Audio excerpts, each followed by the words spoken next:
Hello and welcome to our sixth and final virtual presentation for the Northside Community Recreation Center and Park. My name is Catherine Darnstead. I am the founder of Leighton Design, an architecture and urban design firm based in Chicago. And for those of you who missed the open house or are revisiting this presentation for a second time, thank you for doing so and for contributing and staying involved in this project throughout the process. Um, what I want to walk through in this presentation, since it was an open house, it had a little bit different format. So I want to walk through that format, a little bit about what was shared on the presentation boards in the space, and spend time sharing how we will how you can continue to stay involved in the project as it continues to move forward and continue to provide feedback and input.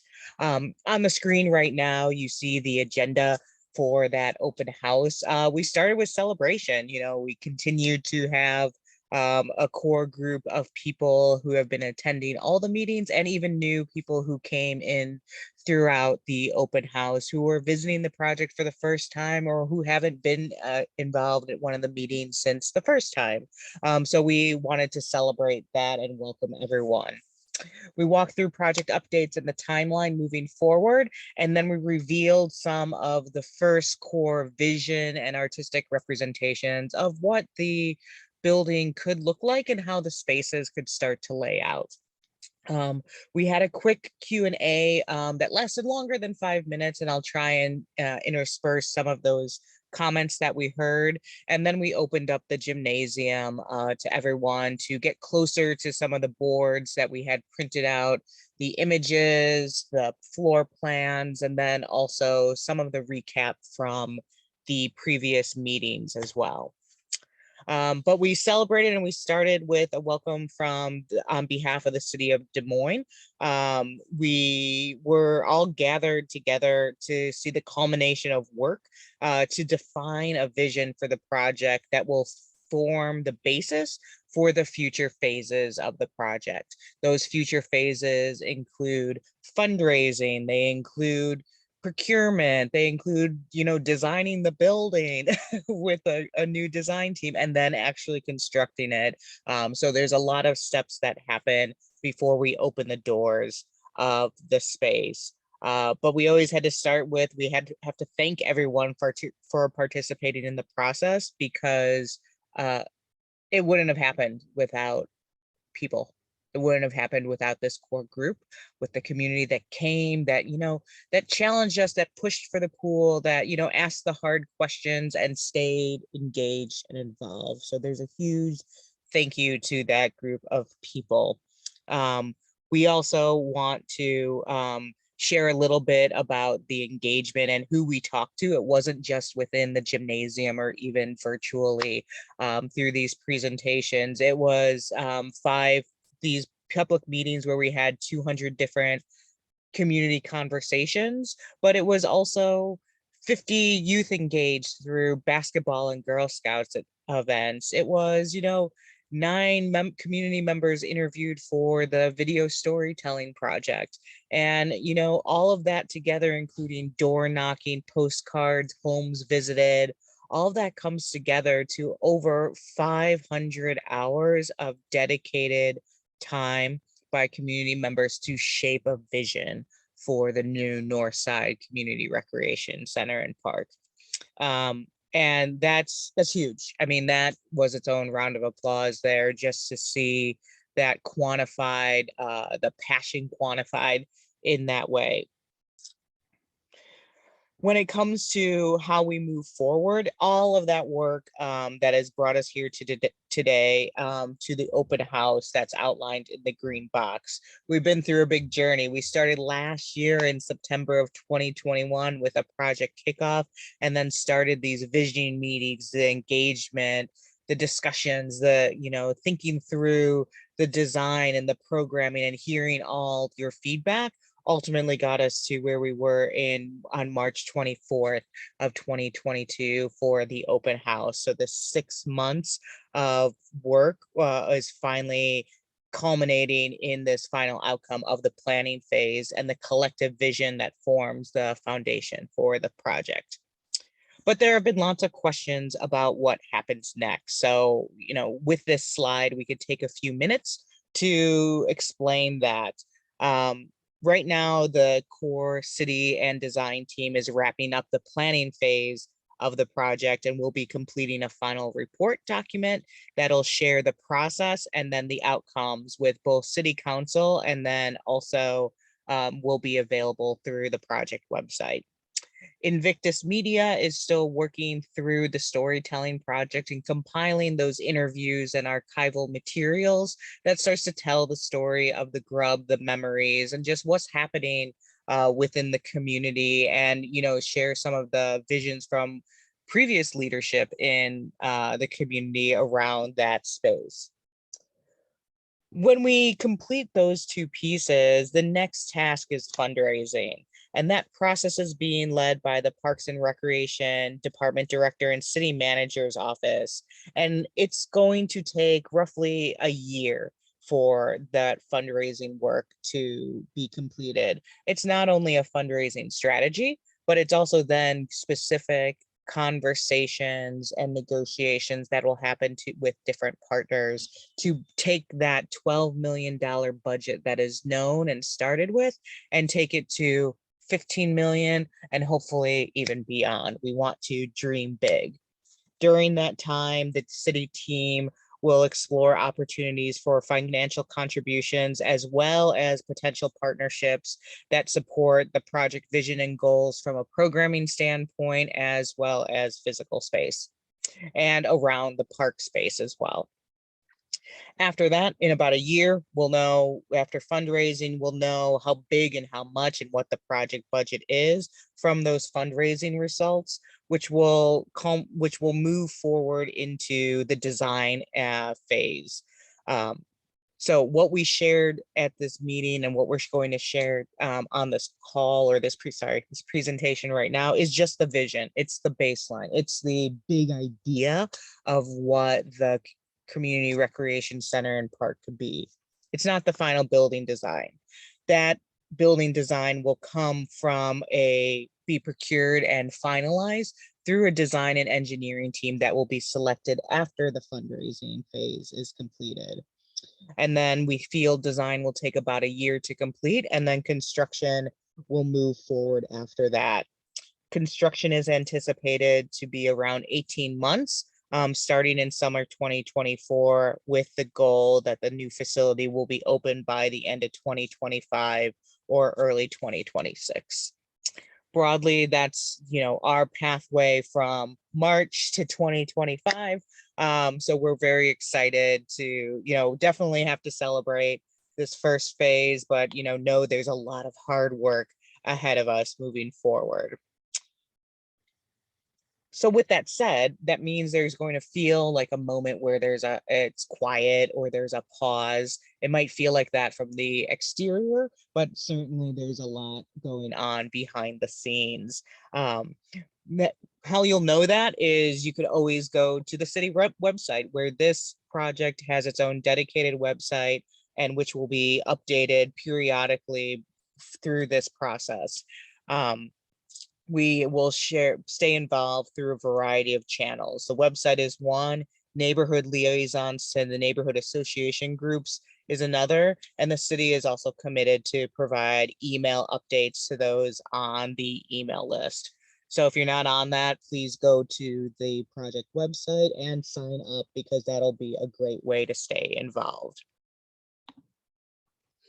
We also will be able to update the project website with all of the background documentation that you've seen to date. So the final report will go up there, this presentation's up there, handouts, the boards that were shown at the open house, all of that is just a big database for the project on the city website. And we hope you will continue to utilize that as a space to gather information, review information, and stay updated and involved. With that said, the other exciting piece that is coming going to be shared towards the end of the project is the culmination of a series of videos and interviews for the storytelling project that tried to capture the spirit and culture of the community through the collection of voices, stories, dark documents, artifacts, and even history. We're looking through old yearbooks with Invictus Media. We're going to archival photos. So we're really starting to see what this neighborhood, try to capture that spirit of the neighborhood and hear stories of how this space really served the community and what are all the amazing stories that have come out of it. And with that, I want to pause and kind of redirect ourselves back to thinking about all that the journey of this center and this process. For those who are in the public meetings or have heard these presentations online, we always talk and frame each meeting in the vision and the goals and strategies of how we wanted to run the process. And this is where it starts to culminate, is that this design that we're sharing is a collective vision generated from the voice of the community. It's not from us as architects. It's not from our consultants as engineers. It's not from the landscape architects. We use our design and engineering tools to create the space that we heard in every single meeting. And so with that, we want to walk through, and I want to walk through a couple pieces of how the site and the vision for the site and the building are going to lay out. And these were also printed out on large format boards that were around the gymnasium that were set up for people to be able to look more closely, talk and ask questions, and then also gather more comments and post-it notes for us to compile into the final report as well. But quickly, this site overview, we know for the new construction building will be oriented to the northeast side of the site along 9th and College. That allows for larger, open, and continuous public fields on the west side of the site. So the north side of the site will become a multi-purpose soccer and baseball field in the current Brian Melton Field area. We are looking at, if you see my cursor, where this little white rectangle is, we're starting to think of that as an open air pavilion space that provides shade and protection, both for the multi-purpose fields to the north, but then also for basketball courts or other events that might be happening south on the site. Where those courts and that pavilion would be roughly in the location of where the current Grubb YMCA is located, for those of you who are trying to picture how the site will look in the future. We do have a new and expanded parking lot right off of where the current parking lot is roughly located. And this includes an area for a drop off closer to the building and then letting people walk directly into the entry of the building through what we call, a community park and lawn space that has kids play area, unprogrammed, kind of open green space, and lots and lots and lots of plantings. What we were very excited about from the community and the design side is creating a space where the parking lot is no longer connected as a through street. So this becomes more programming, and then it allows for a path to take you directly from the building to the fields without having to cross a car or a parking lot, making it significantly safer. This view here is what you would see from that drop-off area, thinking about a view to the new entry of the center, and being able to see this great one-story building, all brand new, walking through the community lawn and have a series of windows that face out to that lawn and look towards the field. You have this big glass entry that we're proposing is great for visual transparency and to highlight the entry. And then this side of the building is lined with all of the community programming and spaces so that there is, you know, a lot of activity that's getting shown from the entry. Because that side of the site is actually very steeply pitched, what we started to do is orient the big volumes of recreation space, such as the pool or the gymnasium with the elevated track. We situated those and proposed that they would be situated along the 9th Street side because that allows for those double height spaces to kind of tuck into the single story of the community space and also feel more proportional to the surrounding single family homes. We didn't want, and the vision is not to have a building that feels like it towers over the neighborhood or is too big or too much and out of scale. We really use the site itself to generate a unique building design and a vision for how this can start to integrate itself in. And then from the interior, we're very excited to start to envision the gymnasium space with elevated track, creating a building that has lots of views to the exterior, but also to the interior. So you can see people walking in the hallway next to the elevated track or look in from the corridor into one of the many community room and classroom spaces. On the lower on the lower left, this image is showing what that, you know, double height space could start to feel like when you're at the gymnasium level towards 9th Street and you walk up a series of stairs or even take the elevator up to the community level space off of the park entry. And how we see that and view that, we have two plans that we want to walk through, and we also had these on large boards in the space. The left-hand side is the ground floor plan at 9th Street, which has the pool that you see towards the lower left, a series of locker rooms where you could walk in off that 9th Street entry and go into the locker room and right up to you know, into the gym, or you could go through the locker room and right into the pool space. We have this large gymnasium with both large and secondary half courts that it takes up that lower level and then has a series of weight and cardio rooms kind of lining the perimeter. We do have also additional bathrooms and mechanical on this floor and kind of finishing out the program of that space. You could take these stairs that you could see, or you could take the elevator up to the second level, which is at grade with the parking lot. So you walk in from the parking lot, excuse me, walk in from the parking lot into the main entry and you see the series of community spaces that all line facing the park space itself, from community room and flex rooms to daycare, health, ideas lab, and other kind of flex and program spaces. All of those face towards the park itself.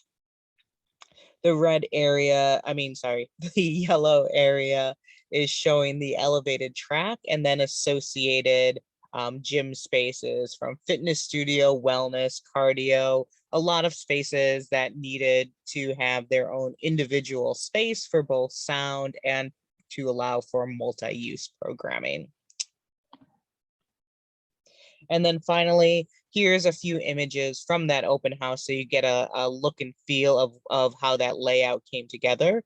We were, again, lining the perimeter. You had a series of boards, of large printed boards of the images of all of the vision illustrations of the plan and the building, and then a series of boards documenting some of the previous meetings and research, just so you could start to see the journey from meeting one to the final vision boards, how that all came together. And there were lots of discussions and questions that came about. So before I close, I want to share a few questions that we heard just so you have an understanding of what was discussed. Some questions, were clarifying timeline. So, fundraising before design, before construction, questions regarding the fundraising phase. And how can people support that for sure. We know from the city side, and has been reiterated, that there is $12 million in funding available for the facility, and that the current fundraising goal is to get to 15. So that's a $3 million difference to both create the building that has been shown in the images and the plan, but then also to provide enhanced site amenities on the surrounding site. There is, of course, a flex goal, like keep going. Why stop at 15? Just keep going. So there are flex goals beyond that. But all of that needs to start with a really solid strategy of who to reach out to regarding what item, and who knows where some of those interested parties might come from. An organization might want to sponsor the pool, another might want to run programs out of the spaces, but we needed to have a vision for people to understand, to know, and to get excited about, just the same way we're excited about the project as well. There were also questions about how to continue to get information, which is going to be through the website. And then, we got into questions also, like very specifically of, what else can happen on these fields, what else can happen in the building, and just starting to understand how big, how much, how close, what rooms are next to each other. Those are great comments and questions that we were able to gather during the open house, that then we could share in both the report and then with the selected design team once the fundraising phase is over. And with that, that's kind of the summary of where do we go from here. All of that I've mentioned throughout the presentation, and it gets housed on the website as well. But where we go from here, we go from here with a great amount of energy and excitement and optimism of seeing a space that has been mentioned as a catalyst for the neighborhood, as an opportunity to dream big, and to also think about ways that the community can start to plan for the next generation of youth, of community members, and of programming that will really start to create a vibrant block, a vibrant neighborhood, and a vibrant community. And with that, from myself, I've really thoroughly enjoyed my time in Des Moines. I wish it was over summer, but winter in Des Moines is also very nice. And I hope, you've been able to learn a little bit more from these presentations, and, please continue to stay involved, sign up for the email list, go to the website, and be sure that your comments, your voices are heard throughout this planning phase and all the next phases. And I look forward to seeing you at the opening of the new center in 2025. Thank you very much.